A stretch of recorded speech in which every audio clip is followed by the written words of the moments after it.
नमस्कार दोस्तों। Indian penal code के हम लेक्चर रिकॉर्ड कर रहे हैं, वीडियो बना रहे हैं इसके, और इसी में हमारा जो है नेक्स्ट ये आज का है। और ये है हमारा chapter third of punishment. Of punishment में हम कंटिन्यू कर रहे हैं, ये पार्ट थ्री हमारा है। पार्ट थ्री में हम 71 से लेकर के 75 तक डिस्कस करेंगे। आपको पता ही होगा कि मजिस्ट्रेट केवल उतना ही पनिशमेंट देगा जो कि किसी प्रोविजन में उसके लिए प्रेस्क्राइब्ड है। लेकिन क्वेश्चन ये उठता है कि क्या कभी मजिस्ट्रेट उससे भी ज्यादा पनिशमेंट दे सकता है। जैसे अगर हम बात करेंगे थेफ्ट की, 378 में डिफाइन है और 379 में उसके लिए पनिशमेंट है, वो टर्म्स है 3 ईयर इम्प्रिजनमेंट। लेकिन क्या 3 ईयर इम्प्रिजनमेंट से भी ज्यादा पनिशमेंट उसको मिल सकता है एक्यूज को या नहीं। इसके बाद इसी में हम और भी डिस्कस करेंगे काइंड ऑफ पनिशमेंट। 53 में हमने देखा है कि वहां पे जो भी पनिशमेंट प्रिस्क्राइब्ड है केवल उसी पनिशमेंट को ही दिया जा सकता है। वो हमारे पास क्या है, this is the capital punishment, life imprisonment है। फिर उसके बाद हमारा जो है इम्प्रिजनमेंट है जिसमें कि रिग्रेस और सिंपल है, देन फाइन है और फॉरफीचर है। इतने ही काइंड ऑफ पनिशमेंट है और इन्हीं में से कोई एक पनिशमेंट दिया जा सकता है। लेकिन इसके अलावा भी क्या कोई और तरीका है पनिशमेंट देने का, या कोई पनिशमेंट का और नेचर है जो कि दिया जा सकता है। यदि दिया जा सकता है तो कौन देगा, क्योंकि मजिस्ट्रेट जो जो हमारे जो न्यायिक मजिस्ट्रेट हैं वो तो केवल वही पनिशमेंट देंगे जो कि 53 में लिखा हुआ है। बट कुछ ऐसे प्रोविजंस हैं तो वो भी हमें देखने को मिलेंगे। तो 71 से 75 तक के जो प्रोविजंस हैं ऑफ पनिशमेंट है, बट दिस इज, हमने इसको एक हेडिंग दिया है special provisions for terms of punishment, और कुछ नेचर भी थोड़ा बहुत डिफरेंट हो सकते हैं। अब इसमें 71 में देखें हमारी, तो limit of punishment of offence made up of several offence. व्यक्ति ने एक साथ एक से ज्यादा ऑफेंस कर दिया है, तो क्या उसको हर एक ऑफेंस के लिए पनिशमेंट मिलेगा या सबका ओवरऑल पनिशमेंट मिलेगा, क्या व्यवस्था की गई है, ये हम यहाँ पर देखेंगे। 72 में हमारा है punishment of person guilty of one of several offence the judgment stating that it is doubtful of which. व्यक्ति ने कई ऑफेंस कर दिया है, क्लियर नहीं हो पा रहा है कि उसने कौन सा ऑफेंस किया कौन सा ऑफेंस नहीं किया, या कुछ जो है जज भी क्लियर नहीं कर पा रहे हैं कि हम उसको किसको दोषी माने किसको दोषी ना माने। उस दशा में क्या व्यवस्था की गई है हम यहाँ पर डिस्कस करेंगे। 73 जिसके बारे में हम बात कर रहे थे, this is the solitary confinement. अब 53 रेड विथ 73 हम देखते हैं। 53 में हमने कहा था कि वहां पे जो है 6 तरह के पनिशमेंट बताए गए हैं। उसके अलावा यहाँ पर एक और तरीका है पनिशमेंट देने का, वो क्या होगा उसको हम डिस्कस करेंगे। 74 हमारा है लिमिट ऑफ सॉलिटरी कन्फाइनमेंट, यानी कि किसी को मिलता है जैसे एकांत कारावास जिसको हम जानते हैं, तो वो कितना उसकी लिमिटेशन होगी ये भी हम डिस्कस करेंगे। फिर 75 में हमारा है enhanced punishment for certain offences under chapter 12। इसके बाद हमारा 17 ऑफ द प्रीवियस कन्विक्शन, यानी कि offence against the coin chapter 12 हमारा है, और चैप्टर जो हमारा 17 है वो हमारा है ऑफेंस अगेंस्ट द बॉडी, जिसमें कि मर्डर है, कल्पेबल होमिसाइड है, हर्ट है, रॉन्गफुल कन्फाइनमेंट है, फिर किडनैपिंग एबडक्शन है, फोर्स है, असॉल्ट है। तो हम सब डिस्कस करेंगे वन बाई वन। चलते हैं, स्टार्ट करते हैं हम 71 को देखते हैं। तो 71 के बारे में यदि कहा जाए तो limit of punishment of offence made up of several offences, यानी एक साथ कई ऑफेंस कर दिए गए हैं तो उसमें लिमिट क्या होगी। कहा गया कि where anything which is an offence is made up of part and any of which part is itself an offence. तो यहाँ पे कई ऑफेंस किए गए हैं जो थोड़े थोड़े टुकड़ों में किए गए हैं, कई पार्ट में किए गए हैं, और उसका हर एक पार्ट भी अपने आप में ऑफेंस है, ये उस पर लागू होगा। तो यानी कि कई पार्ट मिला करके एक ऑफेंस बनता है, बट उसका हर एक पार्ट भी इटसेल्फ अपने आप में ही ऑफेंस है।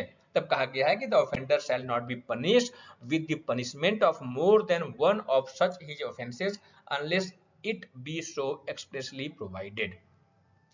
तो वो ऑफेंस जो बनता है वो हर एक पार्ट मिला करके एक ऑफेंस बन जाता है, बट उसका हर एक पार्ट भी अपने आप में ऑफेंस है। तो किसी एक के लिए ही वो पनिश किया जाएगा, न कि हर एक के लिए। तो या तो उसके किसी एक पार्ट के लिए पनिशमेंट होगा, या जो पूरा पार्ट मिला करके जो ऑफेंस बन रहा है उस ऑफेंस के लिए वो पनिश किया जाएगा और वो उसी से जो है दंडित होगा। लेकिन अगर मजिस्ट्रेट ने या जज ने कुछ अलग चीजें जो है एक्सप्रेसली बताई हैं, या किसी लॉ में स्टेट्यूट्स में एक्सप्रेसली अगर प्रोवाइड है, नॉट द जजेस, it is not upon the description of the जजेस, क्लियरली बोल दिया गया कि unless it be so expressly provided, मतलब कि लॉ में यदि एक्सप्रेसली प्रोवाइड है कि वो हर एक पार्ट के लिए अलग अलग पनिशमेंट उसको मिलेगा, तब तो मजिस्ट्रेट उसको अलग अलग पनिशमेंट देगा। अदरवाइज हर एक पार्ट भले ही अपने आप में इटसेल्फ ऑफेंस क्यों ना हो, मिला करके एक ऑफेंस बनाते हैं, तो जो मिल करके जो ऑफेंस बनता है वो उसी के लिए दोषी माना जाएगा। इसके बाद जैसे ए है, बी को लाठी से पीट रहा है, उसने 50 प्रहार किए लाठी से, तो लाठी से 50 प्रहार किया तो हर एक प्रहार, लाठी का हर एक अटैक, हर एक असॉल्ट जो है सिंपल हर्ट कॉज करेगा या ग्रीवियस हर्ट कॉज करेगा। तो इसका मतलब है क्या उसको 50 बार पनिशमेंट मिलेगा? नहीं, उसको कंबाइंड करेंगे, अब जो पनिशमेंट निकलता है वो उसी से दोषी होगा।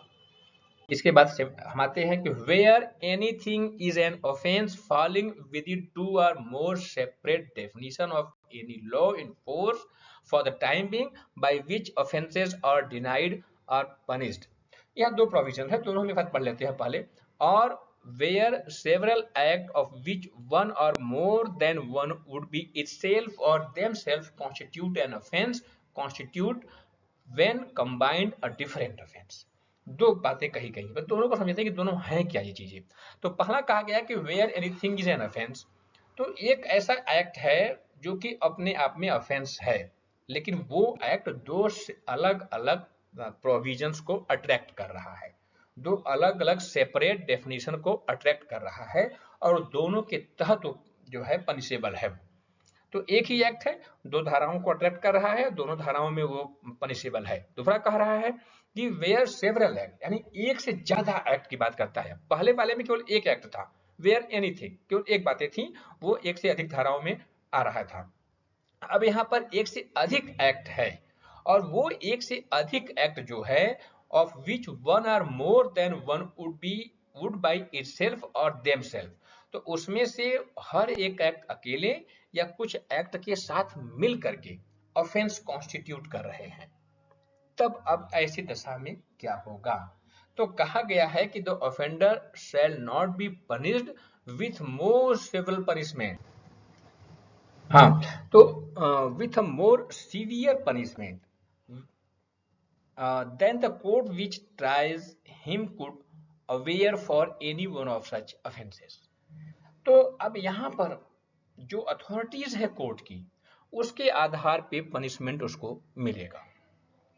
अब सपोज दैट एक पर्सन ने कोई ऐसा एक्ट किया है, या उसके कई सारे एक्ट मिला करके कोई ऑफेंस कॉन्स्टिट्यूट हो रहा है, या मोर देन वन ऑफेंस कॉन्स्टिट्यूट हो रहा है। अब वो मामला चला गया चीफ जुडिशियल मजिस्ट्रेट के पास। सीजीएम को मैक्सिमम पावर है 7 ईयर इम्प्रिजनमेंट देने का, आइदर द रिग्रेस और द सिंपल इम्प्रिजनमेंट वो दे सकता है 7 ईयर। लेकिन अब उसके जो कई सारे एक्ट हैं, उसमें से कुछ एक्ट ऐसे हैं जो कि सेशन ट्रायबल है, बट मामला सेशन में नहीं गया, उसने खुद ट्राई कर लिया। लेकिन यह है कि अगर सेशन ट्रायबल है तो मामला सेशन में जाएगा, मजिस्ट्रेट ट्रायबल है तो मजिस्ट्रेट में जाएगा। तो इसलिए हम इसको न करके हम कर देते हैं मजिस्ट्रेट फर्स्ट क्लास। अब वो मजिस्ट्रेट फर्स्ट क्लास है, उसके पास 3 ईयर इम्प्रिजनमेंट है। उसमें से कुछ ऐसे मामले हैं जिसमें कि पनिशमेंट 3 साल से ज्यादा है, 7 साल है, 5 साल है, 6 साल पनिशमेंट है। अब वो उसका ट्रायल कर रहा है। उसमें कुछ ऐसे मामले हैं जिसमें पनिशमेंट 1 साल की है, कुछ मामले ऐसे हैं जिसमें पनिशमेंट 2 साल की है, कुछ में 3 साल की है। तो जब भी वो ट्रायल करेगा ऐसे मामले का, क्योंकि सेवरल एक्ट है, सेवरल एक्ट जो है ऐसा है कि जो कि मोर देन वन ऑफेंस कॉन्स्टिट्यूट कर रहा है, या कोई एक सिंगल एक्ट है जो कि मोर देन वन डेफिनेशन को अट्रैक्ट कर रहा है। एक डेफिनेशन में उसको सजा 2 साल की है, एक डेफिनेशन में सजा उसको 5 साल की है। तो जब भी वो पनिश करेगा, वो अपनी कैपेसिटी के अकॉर्डिंगली ही पनिश करेगा, कभी भी अपनी अथॉरिटी से ऊपर जाकर के पनिशमेंट नहीं करेगा। तो हमेशा जो है वो 3 साल का ही सजा देगा। यहाँ पर ये बात कही गई है। इसके बाद आगे बढ़ते हैं हम। यहाँ पर इलस्ट्रेशन दिया गया है, बहुत इंपॉर्टेंट है इलस्ट्रेशन, इसको हमें देखना है। कहा गया है कि A gives Z 50 strokes with sticks. फिर कहा गया है here A may have committed the offense of voluntarily causing hurt to Z by a whole hitting and also by each of the blows which make up the whole beating। तो 50 hit किया है तो उसका मतलब है कि 50 times उसने voluntarily causing hurt किया है। और अगर इसके लिए हम अगर सजा दें, हर एक हिट के लिए 1 साल सजा दें, तो 1 ईयर पनिशमेंट यदि 1 टाइम के लिए दें तो इसका मतलब है कि वो 50 टाइम किया है तो उसको 50 साल की सजा मिलेगी। बट ऐसी बात नहीं है, वो हमेशा जो है लाइबल होगा होल बीटिंग के लिए। उसको हम कंप्राइज करेंगे, मतलब एक साथ लेंगे उसको जो है, और उसको एक ही ऑफेंस माना जाएगा और उसके लिए ही उसको पनिशमेंट मिलेगी। यदि उसके कॉन्सिक्वेंसेज जो है ग्रीवियस हर्ट हो रहे हैं तो ग्रीवियस हर्ट के लिए होगा, यदि डेथ हो गई है तो मर्डर के लिए होगा, कल्पेबल होमिसाइड के लिए होगा, जो भी होगा उसको हम एक ही ऑफेंस के रूप में ट्रीट करेंगे। This is the illustration B, इसको हम देखते हैं ध्यान से। ये हमारा सेकंड पॉइंट पर होगा। यहाँ पर क्या है कि ए है, ये बी को पीट रहा है, उसके बाद जो है वाई आता है बीच में, वो इंटरफियर करता है तो वो वाई को भी पीटने लगता है। तो these are the two different thing, when A is beating to Z and when A is beating to Y, these are two different thing. तो वो हालांकि जो उसके एक्ट हैं एक ही कॉन्सिक्वेंसेज में चल रहे हैं, एक ही सीक्वेंस में चल रहे हैं, लेकिन ये दो अलग अलग एक्ट हैं, offence against committed against the two person, तो इसलिए इसके दो ऑफेंस माने जाएंगे, दोनों एक ही ऑफेंस नहीं माने जाएंगे। तो जेड को पीटने के लिए उसको अलग से पनिशमेंट मिलेगी और वाई को पीटने के लिए उसे अलग से पनिशमेंट मिलेगी। फिर 72 आते हैं हम। 72 में कहा गया कि punishment of person guilty of one of several offence, the judgment stating that it is doubtful of which. That means in all cases in which judgment is given that a person is guilty of one of several offences specified in the judgment, judgement में तो दे दिया गया है कि that person is guilty of one of several offences, but that is doubtful of which of these offence, लेकिन वो offence कौन सा है जिसके लिए वो गिल्टी है, ये डाउटफुल है। तो अब डाउटफुल है तो no doubt this is the matter of the criminal, तो डाउट का हमेशा बेनिफिट ऑफेंडर को मिलना चाहिए। Doubt benefit is goes to the accused person. तो कहा गया है कि the offender shall be punished for the offense for which the lowest punishment is provided if the same punishment is not provided for all। तो doubt benefit हमेशा उसी को जाएगा। हमने प्रीवियस वाले में देखा था कि जहां पे उसने सेवरल ऑफेंस किया है और क्लियर हो रहा है कि उसने कौन ऑफेंस किए हैं, तब वहां पे दोनों को सबको मिला करके जो बड़ा ऑफेंस बनेगा उसके लिए पनिशमेंट होगा। लेकिन जहां पर कई ऑफेंस हैं और डाउटफुल है कि उसने कौन सा किया है कौन सा नहीं किया है, तो वहां पे जो सबसे लोवेस्ट पनिशमेंट जिसके लिए होगा वो उससे उसको पनिश किया जाएगा। ये 72 में यहाँ पर उसको डाउट का बेनिफिट एक्यूज्ड पर्सन को मिलेगा। ये तो है कि ऑफेंस इसी ने किया है, बट जहां पे कई ऑफेंस है, कई पार्ट उसके हैं, उसमें से कौन सा इसने एग्जीक्यूट किया है, तब वहां पर 72 का बेनिफिट उसको मिलेगा और जिसके लिए लोवेस्ट पनिशमेंट प्रोवाइड है वो उसको दिया जाएगा। फिर हम 73 में आते हैं, this is the solitary confinement, और कहा गया कि whenever any person is convicted of an offence for which under this code the court has power to sentence him to rigorous imprisonment. तो अगर रिग्रेस इम्प्रिजनमेंट उस offence का part है तब तो कोर्ट उसे अवॉर्ड कर देगा। यदि कोर्ट के डिस्क्रिशन पर है तब भी कोर्ट का डिस्क्रिशन है कि उसे रिग्रेस इम्प्रिजनमेंट दे देगा, और कोर्ट यहाँ पर इम्पावर्ड किया गया है 73 के द्वारा। और कहा गया है कि द कोर्ट में by its sentence ordered that the offender shall be kept in solitary confinement for any portion or portions of the imprisonment to which he is sentenced, not exceeding 3 months in the whole according to the following scale, that is to say। तो that means सबसे बड़ा question ये हो गया, answer हो गया कि maximum 3 months ही solitary confinement मिल सकता है, एकांत कारावास मिल सकता है। लेकिन जो स्केल दिया गया है उसी स्केल के अकॉर्डिंगली ही मिलेगा। यदि उसको 6 मंथ का आपने दिया है इम्प्रिजनमेंट तो मैक्सिमम उसे 1 मंथ का ही कन्फाइनमेंट मिलेगा। यदि आपने 6 मंथ से ज्यादा और 1 ईयर तक दिया है इम्प्रिजनमेंट, तो उसे 2 महीने का एकांत कारावास मिलेगा। लेकिन यदि आपने उसे 1 साल से ज्यादा का कठिन कारावास दिया है, रिग्रेस इम्प्रिजनमेंट दिया है, तो उसे मैक्सिमम 3 मंथ ही इम्प्रिजनमेंट मिलेगा, 3 मंथ ही कन्फाइनमेंट मिलेगा। तो this is the solitary confinement. ये एक अलग नेचर है जो कि 53 से अलग है, और ये रिग्रेस इम्प्रिजनमेंट का पार्ट माना जाता है, इसलिए जो है वहां पे उसको ऐड नहीं किया गया है, यहाँ पे 73 में अलग से ही दे दिया गया है। एक बात हमेशा याद रखना कि सिंपल इम्प्रिजनमेंट में कभी भी आपको एकांत कारावास नहीं मिलेगा। जब रिग्रेस इम्प्रिजनमेंट होगा, कठोर कारावास होगा, तभी आपको एकांत कारावास दिया जाएगा, वो भी मैक्सिमम 3 महीने का। 74 में 2 बातें कही गई हैं। कुल मिलाकर के ओवरऑल लिमिट ही बताया गया है, बट वो लिमिट 2 तरीके से बताया गया है। फर्स्ट ये है कि यदि व्यक्ति को आप एकांत कारावास दे रहे हैं, तो वो एक साथ एक बार में कितने डे का एकांत कारावास वो भुगतेगा। और दूसरा है कि यदि उसका बेसिक इम्प्रिजनमेंट जो कोर्ट ने अवार्ड किया है वो 3 महीने से ज्यादा का है, तब वो 1 महीने में अधिकतम कितने दिन एकांत कारावास में रहेगा। 2 चीजें हैं, ध्यान रखना। यदि उसका बेसिक इम्प्रिजनमेंट कोर्ट ने अवार्ड किया है वो 3 महीने से कम का है, तब फर्स्ट स्टेंजा लागू होगा, और यदि 3 महीने से ज्यादा का उसे कारावास मिला है, तब सेकंड पर हम आएंगे। फर्स्ट यदि देखते हैं कि उसे यदि मान लो उसने चोरी की है, उस चोरी करने में उसे कारावास 3 महीने से कम का मिला है, तो 3 महीने से कम का मिला है तो अधिकतम वो एक बार में 14 दिन का कारावास भोगेगा। दिस इज नॉट द कारावास, दिस इज द एकांत कारावास, सोलिटरी कन्फाइनमेंट।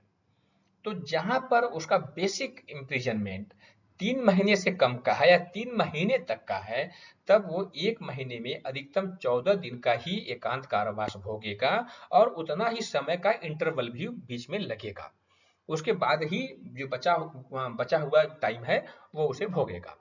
लेकिन यदि उसे सजा 3 महीने से ज्यादा की मिली है, तो जब सजा 3 महीने से ज्यादा की उसे मिली है, तब 1 महीने में अधिकतम 7 दिन का ही एकांत कारावास वो भोगेगा, और कम से कम उतने ही दिन का इंटरवल होगा, या उससे ज्यादा का भी इंटरवल हो सकता है।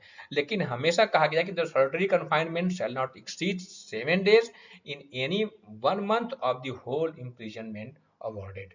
तो 3 महीने से अधिक का कारावास उसे मिला है, उसके बाद उसको कुछ समय के लिए एकांत कारावास में भी रखा जाना है, वो मजिस्ट्रेट का डिस्क्रिशन है, तो वहां पर उसे हमेशा 1 महीने में 7 दिन से ज्यादा कन्फाइनमेंट उसको नहीं मिलेगा। आगे बढ़ते हैं।